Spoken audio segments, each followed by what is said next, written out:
Hello and welcome back to Believe You Can Paint channel. Today we're going to look at the Giant Ape from the WizKids Unpainted line.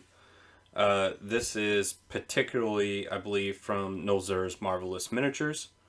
First off, just to do the packaging thing, the packaging was good. It's on a thick cardboard backer, good plastic container, plastic insert. He strapped in with some really thick, almost rubber band-like material, and looked like he was held in good.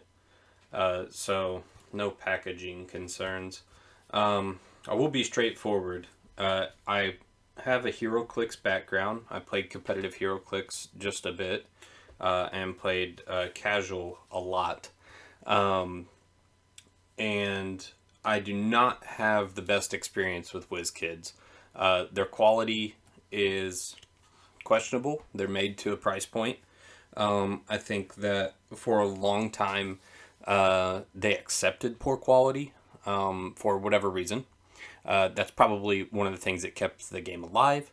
And then at some point along the way, they did want to go for higher quality when they went to the Oreo bases. And I think that's also something that kept the game alive. So, whether it was business decisions or what, I don't know. But maybe just, a money thing. I don't know.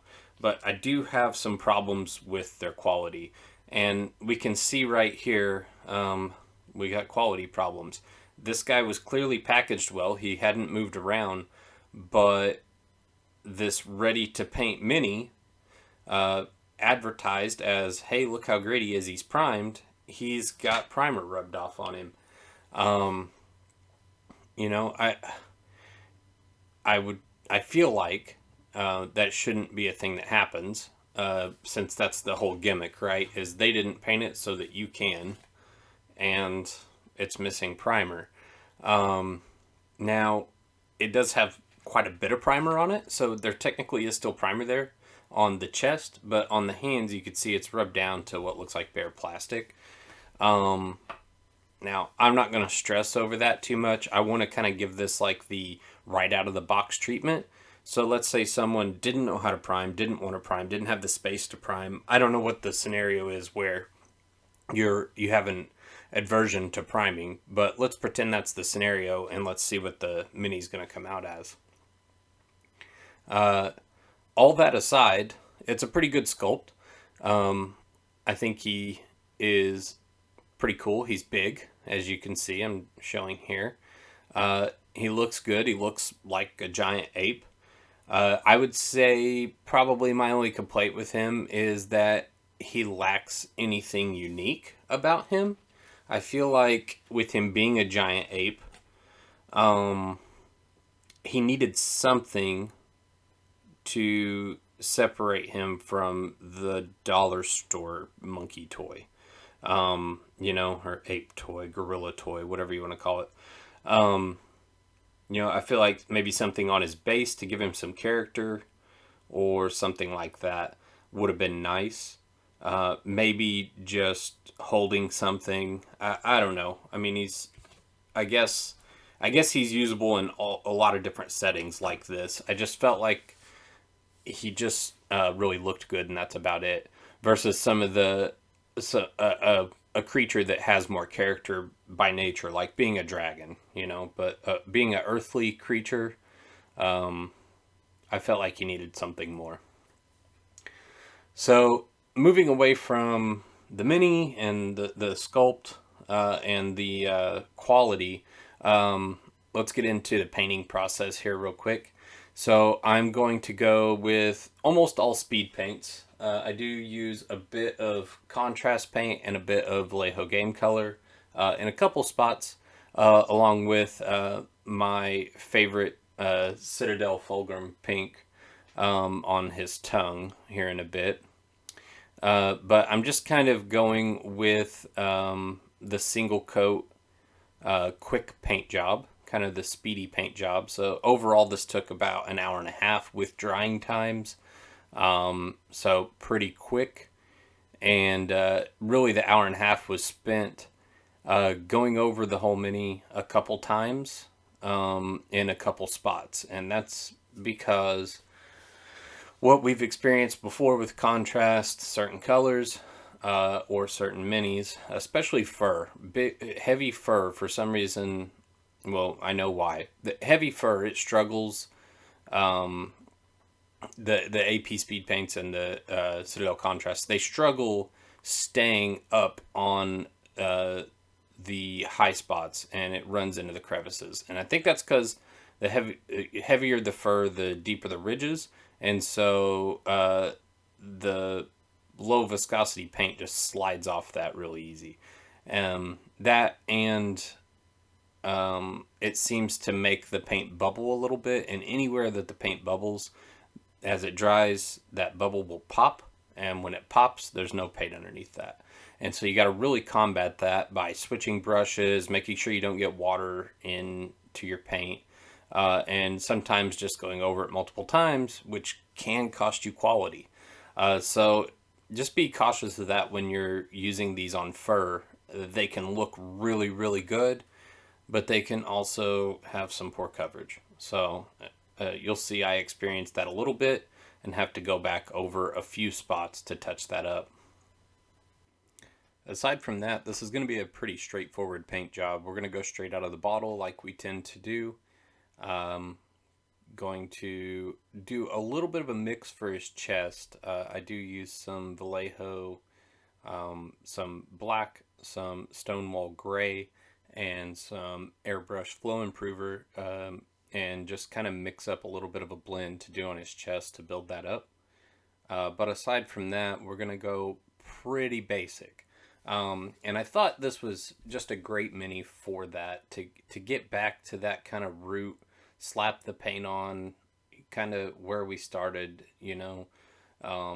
This is a mini that you could go buy off the shelf, buy a couple contrast paints or a couple speed paints off the shelf, and paint your first mini, and him be awesome. You know, if you buy yourself a like a Stonewall gray to do his body, get you a brown or a green or maybe a stone gray of some sort to do the base to your liking, and then get you a red for his mouth, and maybe a white just to do his teeth and any highlighting you want to do. Just really 4 colors in this mini. You could probably get away with like $20 total. I can't. The price tag on this guy was like $15, but I can't imagine he cost that much everywhere. So, you know, if you shopped around, you could get this guy or something like him, a handful of paints, and paint your first miniature. And I think that that's really where this type of miniature shines. You know, you can just grab it and go. It's great for if you're introducing painting to someone. If you want to do a painting day, you know, if you're teaching, I think it's great for that, to just hand a child or a kid or a novice or anyone. I think they could take this miniature and paint it. And I think this one in particular is really good for it because we know what apes look like, right? So like, yeah, at one point I thought about painting him purple.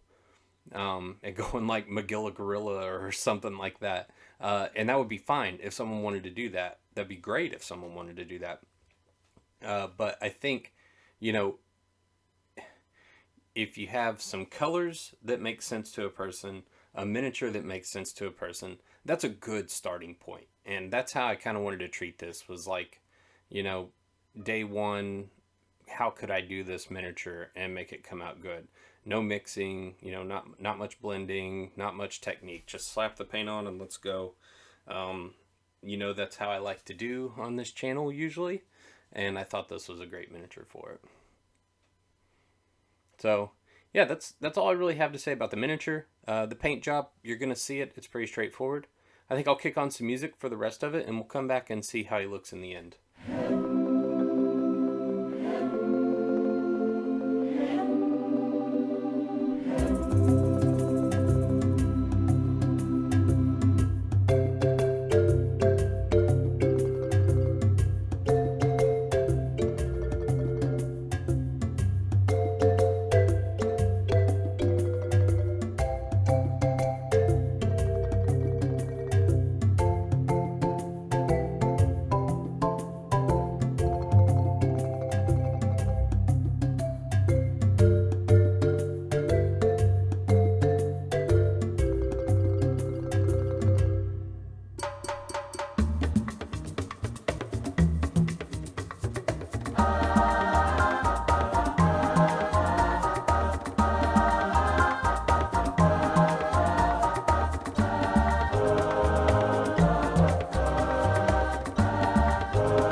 here he is. I'm very happy with how this came out. I think this pre-prime model niche is a good place to start painting. I think it's a good place to do a quick paint job just to grab something for the table. And I think it's a good place to hone your skill. So if you're interested in painting and don't know where to get started, try picking up one of these guys and some contrast paint and see what you can do. I think you'll be really surprised. Thank you for watching, guys. And remember, you can paint if only you believe it enough to try.